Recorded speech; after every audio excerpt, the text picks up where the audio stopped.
Welcome to the WebMD Health Discovered podcast. I'm Dr. Neha Pathak, WebMD's Chief Physician Editor for Health and Lifestyle Medicine. Before we open today's episode, I want to let you know that we'll be discussing sensitive topics, including trauma and sexual trauma, so it may not be suitable for all listeners. For millions of people, walking into a doctor's office is a challenge. If you've experienced physical abuse, sexual assault, or medical trauma, the exam room can feel like one of the most vulnerable, triggering places in the world. The fear of being harmed, dismissed, misunderstood, not believed can be powerful enough to keep you from showing up at all. But the cost of staying away is real. Missed screenings, undiagnosed conditions, and health consequences can compound quietly over time. Today's conversation is for every survivor who's ever put off an appointment, frozen in the exam room, or left a visit feeling like something was done to you rather than with you. Our guest is here to change that. She's going to give us practical, empowering language that we can bring into every appointment so that you walk in informed and prepared, knowing that you have every right to be a partner in your own care, not just a patient on a table. So first, let me introduce my guest, Dr. Bayo Curry-Winchell. Dr. Bayo is a nationally recognized health advocate who's board certified in family medicine.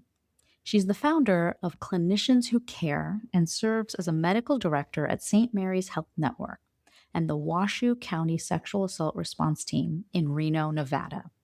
Welcome to the WebMD Health Discovered podcast, Dr. Bayo. Thank you for having me. I'm excited to be here. Well, I am so thankful to you and for the discussion that we're about to have. I'd love to ask about your own health discovery. What led you to the work that you're doing currently? My work started with my father, who passed away just a few years ago at the age of 99. He was a triple war veteran, World War II, Korean, and Vietnam. And as a child, I would watch him go to doctor's appointment. I would be right there by his side, and I would watch his symptoms that he would share, knee pain, different things get dismissed and looked over. Or he would actually be told, like, oh, it's not that bad. You served 3 wars. You've got this. And when I would see the defeat in his eyes as he was sharing what was happening and the dismissal, that is where my story started, because I knew I wanted to be a doctor that didn't provide that type of care. And I wanted to be able to advocate for people when they share something's wrong that should be honored. And so all credit goes to my father, William Curry, for this journey into what I do every single day. That is so beautiful. Thank you so much for sharing his story and how that connects with the work that you're doing today. And that sort of brings us into our topic, which is helping someone navigate their health journey, the health system when they've experienced sexual assault or medical trauma. How do you help people navigate the health system when they've experienced those types of traumas? The first thing I do is I remind myself and I remind the students I work with to imagine yourself in a place as your patient. You're walking into an office that you may have never been there before. You have people touching you, getting your vital signs, checking your blood pressure, but they're touching you and you really don't know what to expect next. You're then you're in an exam room. It's often very sterile and cold. You're asked to undress, have a gown that may be open in one area, and it can feel extremely intimidating and anxiety provoking. And so that's what I start with first, of that imagining putting yourself in your patient's situation. And now, for anybody, that is a vulnerable situation. Now, imagine that you're coming into this with trauma and that you have been sexually assaulted or had something happen to you that you had no control.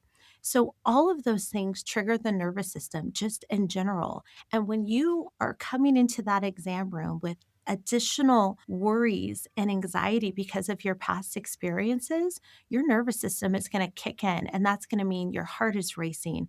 You might have difficulty concentrating, all while trying to share with someone who you probably have never met your most intimate issues of what is of concern. And so I think that is the important piece to start with. I think that is so well said in terms of what's happening emotionally, physically, and how to really sort of get into the mind and the heart of the patient and the potential injury that they may have suffered or that they're silently managing while you're going through the steps of caring for them. So, this also explains why many survivors delay or avoid preventive care because of these fears, because of these feelings. What are some of the long term health consequences of putting off routine exams? And what do you want patients who may be listening or know someone who may be suffering in this way and putting off care? What do you want them to know? That delay shows up in not getting your pap smear, maybe not getting a full exam, getting your heart checked out, blood work. And it reminds me of a patient I had a few years back, a woman in her mid 30s who had not gone to a doctor for maybe since she was a child. And it was because of a history of sexual assault. Well, when she was in my clinic and she was sharing with me that she was feeling tired and having headaches, and I said, "Oh, how long has this been going on?" And she said, "For a couple of years, but I'm stressed. I just have a lot going on." And I said, "What prevented you from coming in sooner?" And she said, "Well, I was also just afraid that it wasn't going to be anything. I didn't want to waste anybody's time. And I also have a real fear of seeing doctors." And I asked then an open ended question, "Tell me a little bit more about that." And that was a beautiful moment because in that moment, I provided space that I didn't even know I was going to provide. And she shared with me that she had a history of sexual assault, and coming to the doctor was very triggering. And that's why, although she had had this fatigue and headache, she decided not to come in. And so it's really important that we remember that the symptoms that your patient comes in, there might be other things that are a part of it that could prevent them. And so, fast forward, she ended up having a blood pressure of 170 over 110. And so she has essential hypertension. We were able to address it, but she had been walking around with elevated blood pressure for who knows how long. But because of what had happened to her in the past, she had decided not to show up. And so it has real consequences.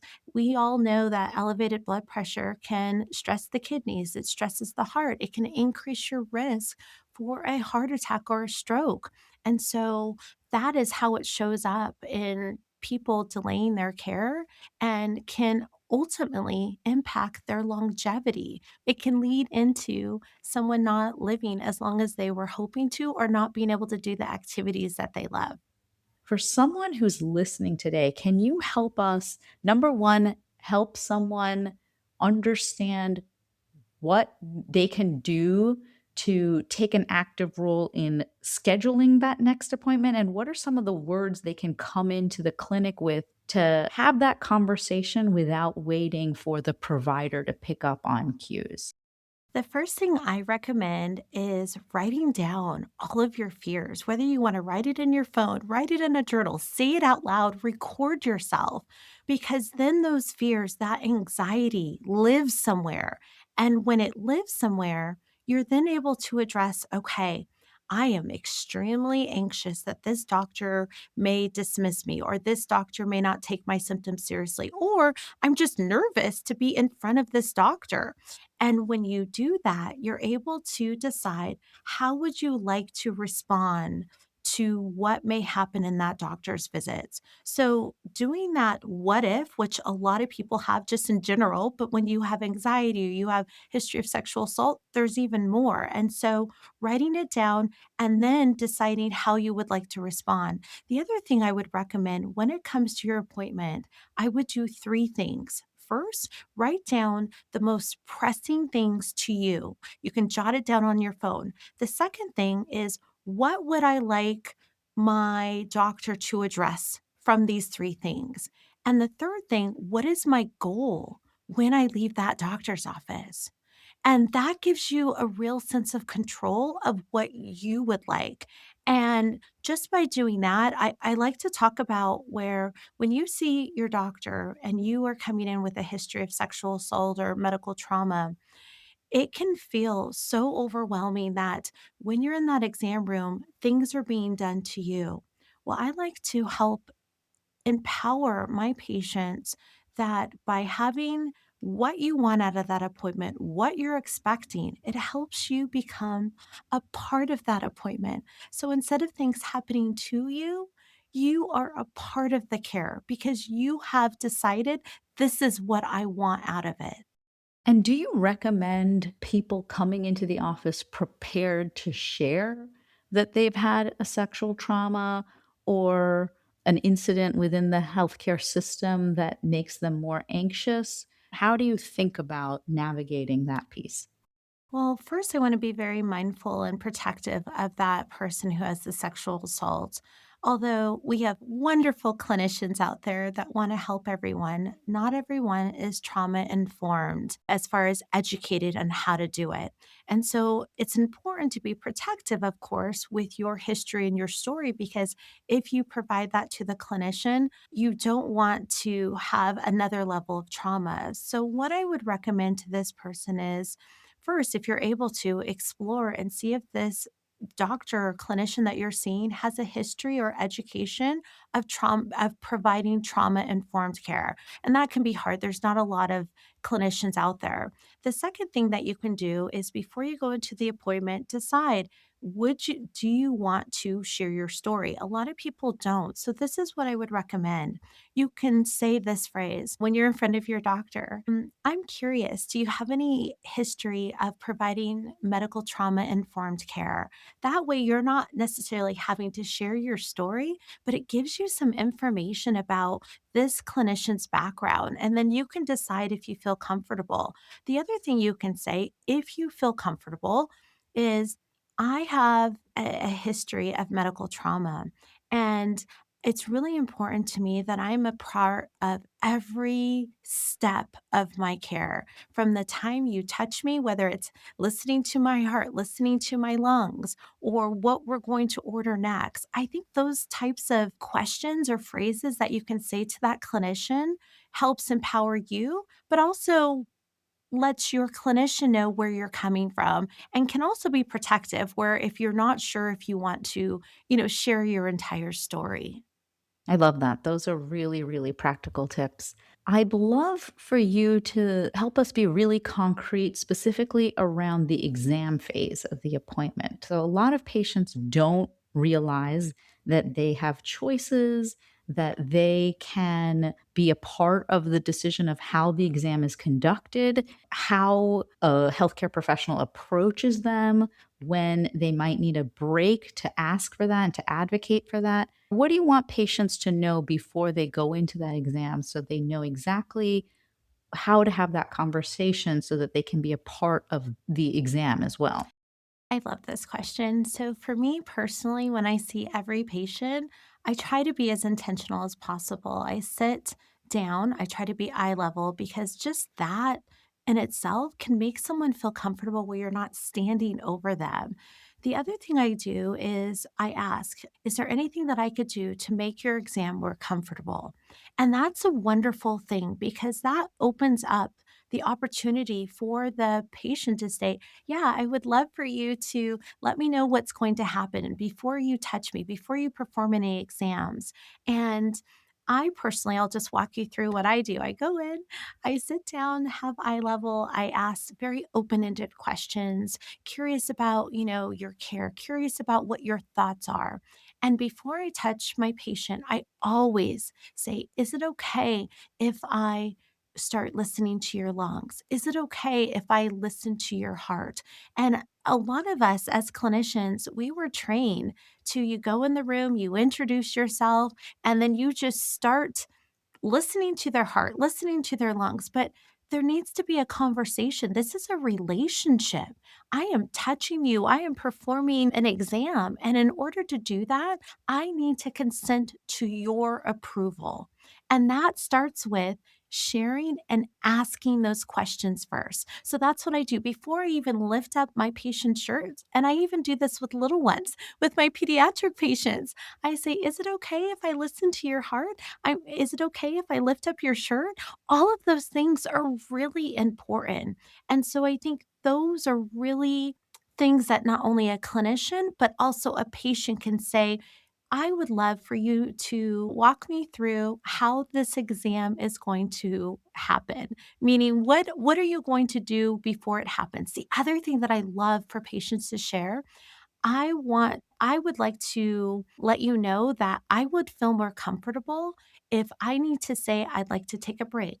I need to pause during this exam. Now, and I know during certain procedures, I always share this, that can't always happen. But a lot of things in an exam room, that is possible. And so I think those are real ways that both the patient and the clinician can do. And that's what I do in my exam room. I share all the options and I share everything because in the end, it's about them, and I'm here just to be a part of their care, and I am so grateful that I get to. Can you talk about exams you've already started to or procedures that may be especially triggering? Pelvic exams, pap smears, prostate exams, I think may fall into the same category if we're talking about our male patients. So, how do you want patients to approach recognizing that this exam is probably going to be potentially more triggering, more invasive? What can patients do to make sure that these experiences feel safer and more manageable for them? The first thing is to ask, is this a procedure that you feel I need? And if you do, why? There is something to be said about if you have the information of why you have to have or why a procedure is being recommended, I think that part is important. It can all of a sudden help sometimes reduce that anxiety because the patient is thinking originally, if you don't explain to them, well, I just have to have this done, they're telling me I have to have this done, versus I really want to make sure that my prostate is, that there aren't any abnormalities. And all of a sudden, the patient is a part of their own care because they're like, yes, I do want to know. I want to know that there isn't anything abnormal. And so I think that part is an important piece when it comes to invasive exams. The more you know, we hear that term all the time, but let's put it into more context. The more you know, the more comfortable you might feel with having a procedure. The other thing is asking, there's a lot of history, let's say, when it comes to IUD, different procedures that are done on women and not getting adequate pain control. And those stories live with one person telling another person that it was a terrible experience. I was in so much pain. And recognizing that and making sure that you share with your clinician, I've heard that this procedure is really painful. I've heard that this can be very uncomfortable. What options are available for me to have pain management? And just by having that information, because we do know for IUD placements, you should have pain management options. You should no longer have to be screaming on a table to get this procedure done. So I think those are real ways that patients can feel informed and also advocate for themselves when they see their clinician.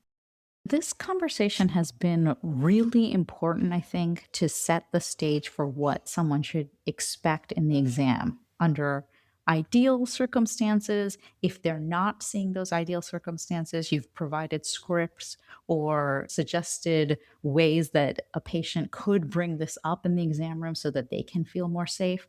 What's your recommendation if you feel like, as a patient, I am now setting the stage? I have tried some of the suggested language and it still doesn't feel like I'm being heard, I'm being respected. I don't feel safe. I've brought up the fact that I'm concerned about pain management. Those feelings are not being honored. What are some of the signs that someone might look out for? And what are some of the ways to then stop the exam if you don't feel safe and then reach out for a second opinion? How do you guide people toward that? Some of the red flags that you want to look for is if your clinician is dismissive of your concerns, if your clinician shares that there's only one option and isn't able to explore other options. Now, that being said, sometimes there may only be one treatment, but having a conversation and sharing, this is the only treatment that I'm aware of, but I would love for you to be able to go and explore, get a second opinion. I think that is important because a good clinician will support you in getting a second opinion. And so, if you find yourself in a situation where the clinician is dismissive, if you do not feel safe, it is so important to stop the exam. You do not have to go through an exam that you do not feel safe or continue to see a doctor that doesn't listen, care, or believe you. And I want to go into a couple of things that you can do before this situation might happen. Having someone by your side is a powerful way to advocate for yourself by having a second set of eyes during your exam, someone to hold your hand, someone to be a witness to what is happening is a great way to advocate for yourself. The other thing is to honor the feelings that you feel and not dismiss them. I've seen multiple patients where they've shared that they saw a clinician and they knew in their heart that this clinician was not a safe space for them. And so when that happens, making sure that you leave or get a second opinion. And the other thing I would say is if you feel comfortable sharing with that clinician, I do not feel heard. I do not feel seen. And this does not feel safe to me. Now, not everybody's going to feel comfortable doing that because something we didn't get into that is important to mention. There is a power dynamic that happens between a clinician and a patient every single visit. For example, you can be the most educated, the most well traveled, but all of a sudden, when you see a doctor, all of that can evaporate. It's happened to me. I'm sure it's happened to anyone that's listening right now. And the reason why is you're in this room, you don't feel well, you are hoping that your doctor will help you. And that can put you at a disadvantage where all of a sudden, all the things that you wanted to say may not come out. Or if you feel unsafe, you may not feel comfortable saying it because that clinician is the one that decides if you get a test done, if you get a medication, if you get a referral. And so when those power dynamics happen, having someone by your side, honoring the feelings you have, getting a second opinion, if those phrases don't work, finding a new doctor, or like I said, sharing, I don't feel that you are hearing me right now. I don't feel that you are honoring what I'm experiencing. Another thing I often tell people, and if your doctor doesn't tell you or suggest it, you might want to suggest it, is having a chaperone. If you weren't able to bring someone with you, you can always ask, is there other support staff in the office that can be here with me, that can hold my hand if that's how you want to ask for it, just so that there is another person from the office in the room with you if you're feeling uncomfortable. Absolutely. That part is key. Asking for someone from the office with you. And this may be an unpopular opinion, but I think it's important that as clinicians that we start to honor this. Even if you have someone on the phone, if that patient needs someone on the phone just to be a part, to feel like they have someone with them, I think that's huge. I mean, I see patients who live sometimes in rural areas and maybe that one family member could not come with them. And so they're there by themselves. And I've offered, a chaperone and they'll say yes. And they'll say, well, can I call my loved one too, just so I can feel more comfortable? Or this part is huge. Some of my patients will say, I'm a little nervous that I might forget some of the things that I wanted to say to you, Dr. Bio. And so can I have my loved one on speakerphone or during a procedure? And I think that that's a real way to also help people and for patients to ask, is that a possibility? I love that. I think that that is such good advice. And most clinicians would want you to have that additional support to be a part of the appointment. So I love that. That's really helpful. And that's a red flag. If they say no, I want to add that. If that clinician says, no, you can't have any support, that's a red flag. Right, right. Throughout this conversation, you've provided us with so much practical information, empowering scripts, empowering ways to raise questions, to alert your clinician if you have questions, if you're concerned, if you're not feeling heard. I'd love to end our time together by giving you the floor and just sharing one message that you hope that every survivor remembers before their next medical appointment, something they can carry with them into the exam room that would help them feel safer and feel empowered. What would that message be? First thing is you have the right to get the best care possible. And any clinician that you choose to be a part of your care needs to honor that and needs to cherish it. And if you find yourself, if you are comfortable in front of that clinician using this phrase of, I would like to know your thoughts on providing medical trauma care, sometimes that can help if you just happen to be with someone who is medically trauma educated or someone who is mindful of what you're saying.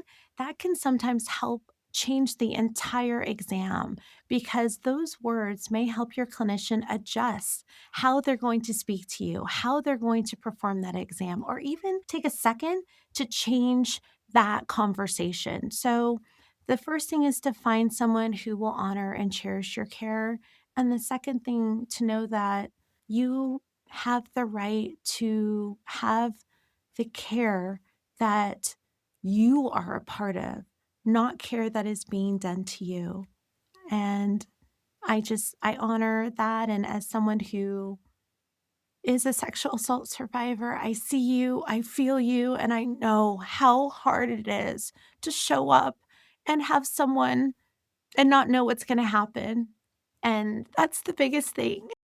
Thank you for sharing that. Thank you for sharing your own story. And I think in what you're saying, what so powerfully stands out to me is that what you've gone through, your life experiences are your own to share or not share with your clinician or your medical team, but still letting them know, giving them this opportunity to understand that there is something that needs to be understood about this person. So I love how you said just really raising the idea that by just saying something like, I'm just curious about your experience or your training in trauma informed care, should be a signal to your provider that, okay, I don't need to ask what the story is unless they're comfortable sharing, but I need to change my approach, or I need to modify, or I need to be even more thoughtful in my approach with this patient. So I want to thank you so much for your powerful messages today and for sharing your story and your father's story with us. Thank you so much for having me. This has been delightful, and thank you for being a fantastic host. I just want to say it was a wonderful conversation. I'd love to add, if someone is looking for a clinician, please check out the free resource clinicianswhocare.com. It was inspired by my own story of medical dismissal, and it is a community of people helping other people find a doctor who provides compassionate care. It has over 5,000 names worldwide. We are in China, we are in Europe, we are in Canada, and all 50 states. And it's a very simple process where if you are looking for a clinician, you go on the list and you're going to find every type of clinician: MD, DO, therapists, midwives, pharmacists, and every specialty of medicine: cardiology, family medicine, ER. And then you'll read the stories of what people have shared about how this clinician made a difference in their care. There's only positive comments. And it's like, if a friend ever called you and said, do you know the name of a clinician that I should see? This list serves as that trusted recommendation. And if you know the name of a clinician who has provided amazing care, please consider adding their name, because every single name added could be a lifeline for someone who's looking for that same care. So please check it out. It's free, it's growing every day, and it is a beautiful community of people helping other people find compassionate care. So beautiful. And what an important resource. Thank you so, so much for your time today, Dr. Bayo. Thank you for having me. I'd like to close this episode with my 3 key takeaways. First, you're always allowed to ask questions before anyone touches you. And even if you're in the middle of the exam, you can stop it at any time. One of the most empowering things you can do before any exam is just simply to ask your provider to walk you through exactly what they're going to do before they do it. And you don't need to share your full history or explain why. You can simply say, I'd like you to let me know what's going to happen before each step of the exam. Or, is there anything you can do to make me more comfortable? And if you want to know whether your provider has experience with trauma-informed care, you're allowed to ask that too, directly and without needing to provide an explanation. A good clinician will not only welcome that question, it'll change how they show up for you. Second, you always have the option to stop the exam, leave your appointment, and to get a second opinion. That's something that does not get said enough. You do not have to complete an exam that does not feel safe. You're allowed to pause, ask for a break, ask for a chaperone, or ask to have a support person in the room, or even on the phone. And if your provider dismisses your concerns or insists there's only one option without any explanation or makes you feel like your comfort doesn't matter, those are red flags. A good clinician should support you in seeking a second opinion if you want one. If yours doesn't, that's information worth having. You are not being difficult. You're advocating for yourself, and that's exactly what you deserve to do and what you should do. And finally, you are not alone. There are resources available to you. Before your next appointment, take a few minutes to write down your top concerns and what you want your provider to address and what you want to walk away with. That simple act shifts the dynamic from care being done to you to care you're actively part of. And if you're looking for a provider who leads with compassion and has been recommended by real patients for the quality of their care, check out the free resource clinicianswhocare.com. It's a growing community of over 5,000 clinicians worldwide, searchable by specialty and location, built on one simple idea: that every person deserves a doctor who truly listens. To find out more information about Dr. Bayo and her work, make sure to check out our show notes. Thank you so much for listening. Please take a moment to follow, rate, and review this podcast on your favorite listening platform. If you'd like to send me an email about topics you're interested in or questions for future guests, please send me a note at webmdpodcast@webmd.net. This is Dr. Neha Pathak for the WebMD Health Discovered podcast.